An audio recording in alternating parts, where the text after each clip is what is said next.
Hey, hey, hey, good morning, Fargo. It's another sunny day in the valley. Well, I got some interesting news, ladies and gentlemen. I was going to have Mr. Tony Antonio Lyons on the show. He is a former Cobber student. He's done some great things in the community. He just got accepted in the Oregon University, one of our bright, shining stars in the community. As you know, like I said, I like to bring on people and have people on my show that are doing great things in the community or are going to be great people in the community. And Tony is certainly one of those guys. Unfortunately, he's not going to be able to be here because I am going to have an abbreviated show, and it's only going to run from now until 11:22 roughly. There's going to be a press conference held by, I think it's, James, is it the police department? City of Fargo. Okay, so which I believe has a tie-in with the police department. Yeah, so the city of Fargo is going to have a presser, and you know this is the way it works. You guys need the information. We have to get it out over the airwaves, and so that means I'm going to have an abbreviated show. I assume that this is in response to all of the well, first of all, the shooting that took place over the weekend. Prayers to the families that lost family members, and also to those young men that have, or young man that has been arrested now. I understand. But I wanted to take this time to talk about what's happening in our community because I received a number of phone calls from a number of concerned people about the issue, and I've said it before and I'll say it again. When we lose sight of what's important for our youth in the community, these things happen. Okay? Now, I'm not absolving the young man or the people involved in this incident from their responsibility, but I will say that we need to do better as a community. And I have some personal ties to what's gone on. I'm not going to go into it, but I can just say that in the community, I know people that have been affected by this tragedy. There are going to be students when I go back to Davies. I'm sure there are going to be students that know of this incident and know some of the key players in it, which brings me to why I want to have this conversation. Okay. What did you think? And I want people to call in, however short the segment is. But I know what I thought when I woke up and heard the news that this had happened. You know, first was, where are these people getting access to firearms? You know, and this ain't gonna be no rant about gun control because I'm anti-gun control at my very core. But this is something that we need to look at. You know, how are these people getting access? Those questions have to be answered. You know, I don't believe in putting people on the spot. You know, I don't want people to ask questions of this young man's family because ultimately this young man was old enough to make his own decisions, and he did. But at the same time, you know, I hear people say all the time, well, you know what? If parents were more involved, this wouldn't happen. That's not true. We see people every day where things happen where good that come from good households, come from good homes, two parents, stable environment. So let's not play the card that somehow because he came from this family or that family or he was black or this, whatever, the excuses that we make to denigrate people, let's not do that. But let's talk about what we can do as a community. And I always said at the forefront, there's not enough in this community that meets the needs of young people. And we see our government, both local and federal, they're cutting programs that are essential. Okay? We need to have people be involved in the community. And if it sounds like I'm getting hyped about this, because I am. Because a lot of things that happen in our community can be prevented if we choose to pay attention. You know? I had some of my European friends call and say, geez, man, this is, you know, what are we going to do? This is out of control. It's not out of control. We're not paying attention. We're not putting the emphasis where it needs to be, and that's on our young people in the community. I see it every day. You know, we need to have things for these people to do. We need to have opportunities that make sense.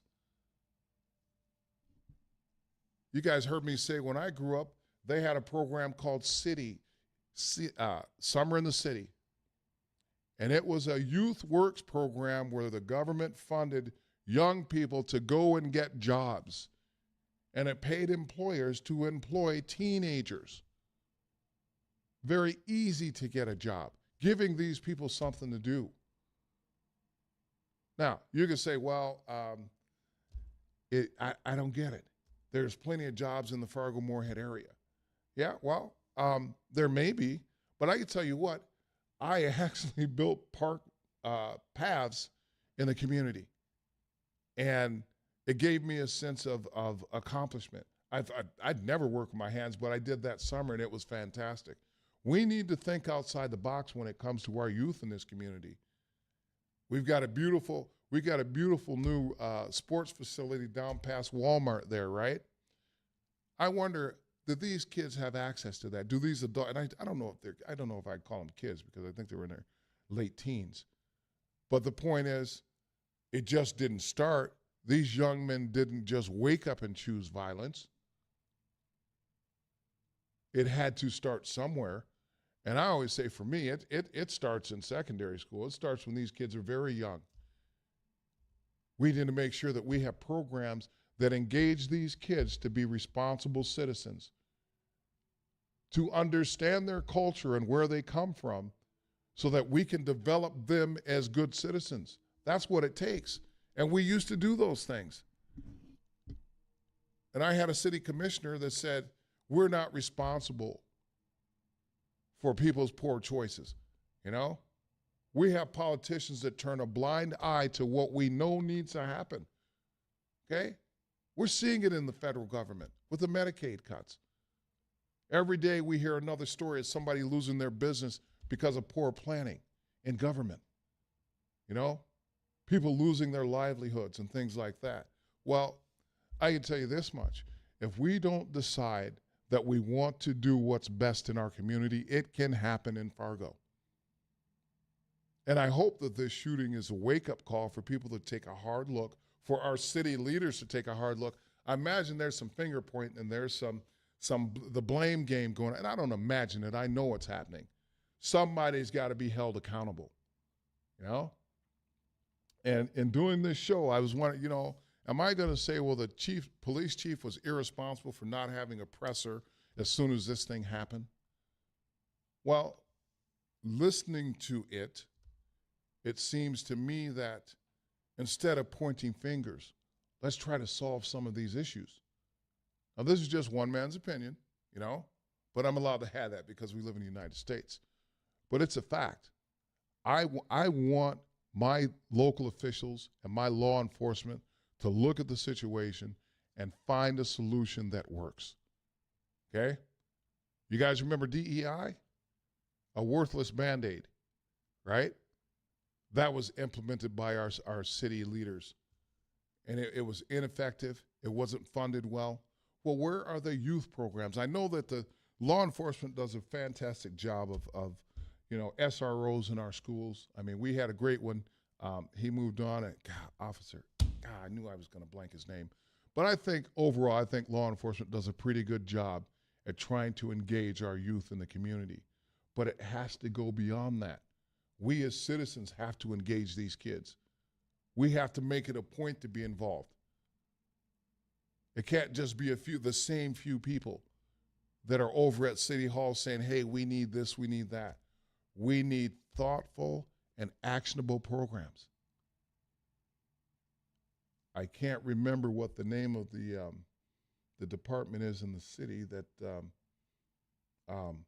is responsible for meeting the needs of our youth as well as other people in the community. But I can tell you that after next week's show with Antonio Lyons, we're going to explore some of this. I haven't had a chance to look at the budget, but these are things that we have to do, you know? So I'm calling on everybody right now. I want people to keep one thing in mind. We're getting ready to go back to school, right? What are you going to do to be involved in the process? If you've got a child that's in the schools, are you active in your school? Are you reaching out to teachers and administrators and saying, hey, how can I be of service? How can I help? I can tell you one of the great things about Oak Grove that I loved is they loved for parents to be involved. They invited us to be involved. They gave us a sense of purpose. They empowered us to try to be great within our talent levels at that school. That's very powerful. We need to be empowered. Our teachers, our administrators, our superintendents, they need to be empowered. They need to know that we as a community support them. Now, they're not going to do everything right. We know that. But instead of jumping down their throat, why can't we come and say, hey, look, let's find a reasonable solution to some of these things. Instead of calling for people's heads, let's put our heads together and figure out how we can do this better. You know? And I will challenge the city commission and the mayor to do just that. You know? We don't want Band-Aids. Now, I was talking to a young lady today on the phone. She's worked in the community for a long time, and she had nothing but praise for our current police chief. And she has been in the community for a long time, and I said, explain to me what you like about this guy. And I wanted her to call in so you could hear it from somebody other than me, but the fact that we're hiring minorities and women, when they said that, well, we are not getting viable candidates, but yet we're finding viable candidates. I've noticed that the social media presence of the Fargo PD is going through the roof in a positive way. You know, that they're out there, and I called for it last year. We need our law enforcement out in the community doing the work and not just policing. So for me, I see a lot of positive things coming out of law enforcement. As a matter of fact, and I've only got a couple minutes, speaking on DEI, one of the climate assessments that Dr. Hogan did gave praise to Fargo Police Department, that they were moving in the right direction. They were pushing the buttons that need to be pushed. Now, again, I'm not saying that there aren't issues that need to be addressed with this police chief, but also I do think that he has had a positive impact in our community. So that's my take on it. I've only got a couple more minutes here. The other thing I wanted to stress is this. When things like this happen, we all need to step back and take a beat. Take a minute before you open your mouth and just say whatever you think. Because there are people behind this tragedy. You know, young men lost their lives behind this tragedy. And the way I've heard some people speak in the community about it has been, it's been abhorrent at best. We cannot lose our humanity in times like these. More so, we need to look out for our fellow man and most of all, our youth in the community.